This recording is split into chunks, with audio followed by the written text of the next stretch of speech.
learned from the lesson. Live in the hills, but I still get a spread. Started with a little, but I still reinvest it. Fear how I feel, then you feel it's a blessing. I just want the lesson, I just want protection. I'm up and I'm down, but they sound like progression. Farmer never plans if he waits for perfection. Finger to the down. All right, ladies and gentlemen, I hope you're having a wonderful day.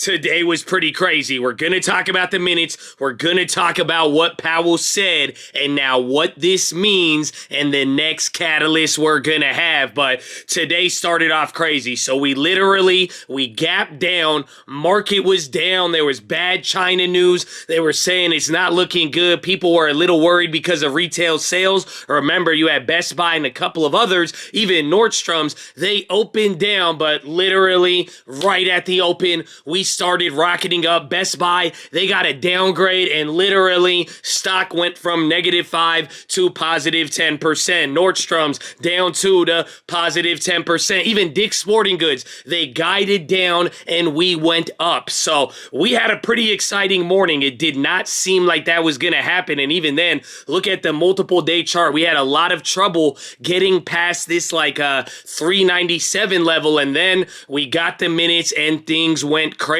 So there was also data in the morning. It was not good as far as the manufacturing, but it didn't really matter because everybody was focused on the Fed. But now the data is going to be a lot more important. So pretty much to describe today, besides the minutes, you saw a bounce in consumer discretionary, pretty much discretionary, pretty much since Nordstrom's and a couple of retailers didn't do too bad. Again, Dick's was very, very bad. They guided down, said they had inventory, but the people like the CEO comments, but people got a little bit excited from that and that rotated. We didn't see safety do too much, but all of those names that were down and beaten down over the last couple of days, they are killing it. And even now, it looks like coming into Thursday, we may not have a weekly decline, but everything comes down to Powell now. So let's break down the minutes and exactly what happened. I got a couple of quotes, but here's the thing you got to realize.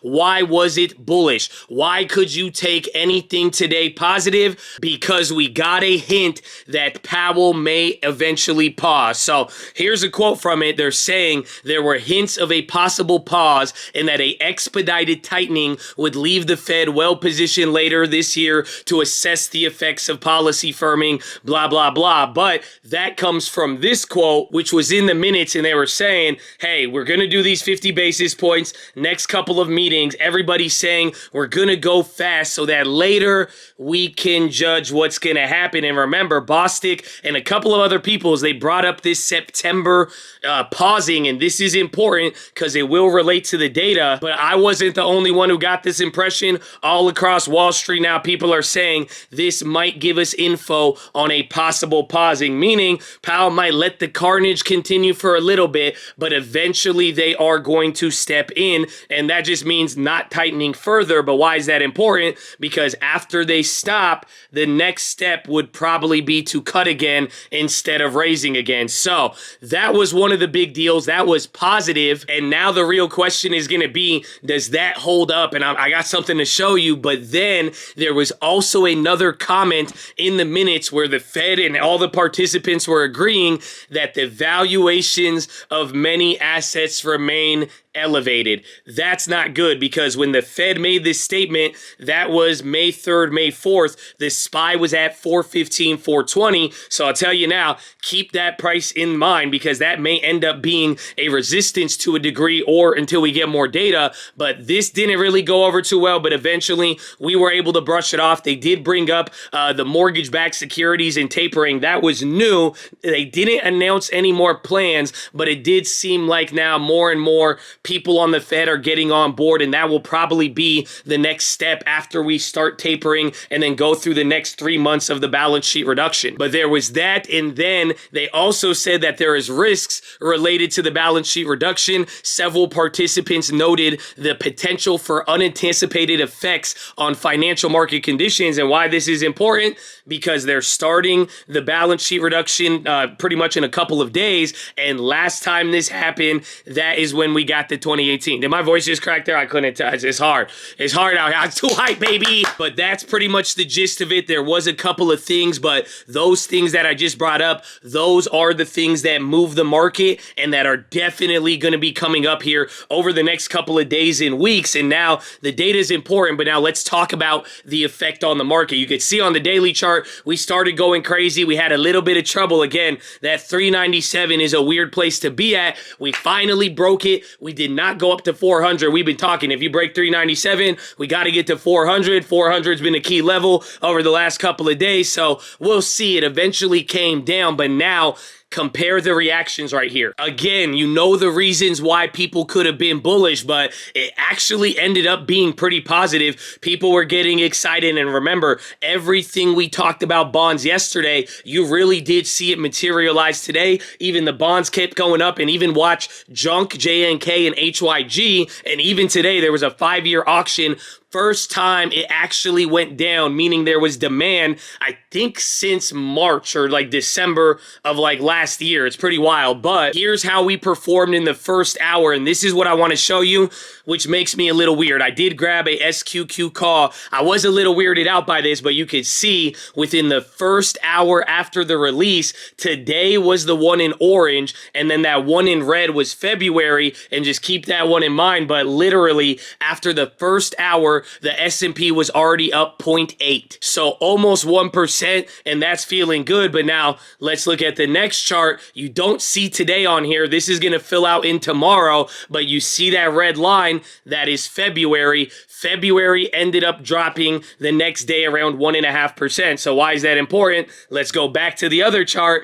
Again, it literally just matched up almost on the dot, February and today. And why I thought that was important, because none of the other Fed FOMCs, none of them have played out like this. They never play out the same. It's either going to do nothing and move right there in the middle, or they're either going to get clapped and then it's either going to go up. Pretty simple, right? But that's what stood out to me today. That's what kind of kept me on edge, because it really could just be one of these bear market rally reactions. But we will see now, because the earnings tomorrow in the morning, that is going to be key. A lot of consumer stocks, Dollar General, Dollar Tree, Alibaba, and then even after hours, you got NVIDIA. It wasn't the best, wasn't the worst. They guided lower, stock dropped, but it came back a little bit. So we will see. But now, with all of this in mind and everything going on, it's going to be all about the data. It'll be all about the earnings. And now any other data releases that we get, it is very important, because if the Fed is hinting at a possible pause, what a lot of people are talking about now is that the Fed is going to start going back to data dependent. So what does that mean? If the next couple of data points can confirm things have actually slowed down, then they will actually chill out. If they don't, then maybe they'll start ratcheting it up. But that's the whole point now, because over the next couple of months, we got a couple catalysts. Next week, you're going to get a bunch of data, nothing too crazy, jobs report and all that. But then the week after that, it's CPI. And then another week or 2 weeks after that, it's another Fed meeting. They're going to do the double hike. And that was something that came up today. And this could have been positive or negative. They didn't mention going above a double rate hike. They didn't mention 3/4 or 1%, but they also didn't mention a pullback. The only sense of pullback we got was that phrase that we showed you. But what I'm trying to tell you now, the Fed in the data is going to be really key. So maybe if even data gets bad, maybe after this month, you may see a positive reaction, because then that means, okay, this will make the Fed stop. Powell, stop doing this. But it's also kind of a trap, because then if the data gets worse, inflation, all of that, people are going to get worried about that, and then we have more confusion. But pretty much Fed might start getting data dependent. If there's anything that could move the market and get us more hints now, that soft and hard economic data, that is going to be the key. So super simple. We'll see how the next days play out, and we'll see if this continues. That's one thing I will say. If we could continue a rally and this doesn't flip tomorrow, that will be a very good sign. Otherwise, if it does come down, that is not going to do good. But let us get into the plays. So as far as the plays, I know it sounded cool, but I really didn't do much. All I did today, I grabbed a SQQQ, I grabbed a weekly, and it was a $59 call. I grabbed it there at the top right before we kind of sold off a little bit, spent about $114, and this is just playing the off chance or even maybe a 50-50 chance that we get one of these bear market rallies and it quickly turns, or if it plays just like the February Fed or the FOMC, which is looking like, it's Fed minutes, don't confuse the two, I'm sorry, but if that happens, I like this play. We'll see what happens with it. I got it lower than I bought the other one. Ended up working a couple weeks ago, so we'll see how it plays out. And other than that, I got clapped on the Best Buy. Again, they were down this morning. I could have covered pre-market. I didn't. I was like, all right, man, they just got a huge downgrade. It's not looking good. I thought it was going to keep running there, but it ended up shooting up. I actually went in the money on my insurance, but if you didn't watch yesterday's video, go watch it. We have a good breakdown of this strategy that we're doing, but in this case, now my insurance actually paid off and I did double. So I had an extra contract. I overinsured myself. I'm at the max loss now on the 100 shares, but with that extra contract, it went up to like $1.90. I spent $100 for both of the contracts. I sold it out at $195, paid for my insurance. I'm still protected till the end of the week. If it does come down, I could get my money back and my insurance was free. So we'll see. Otherwise,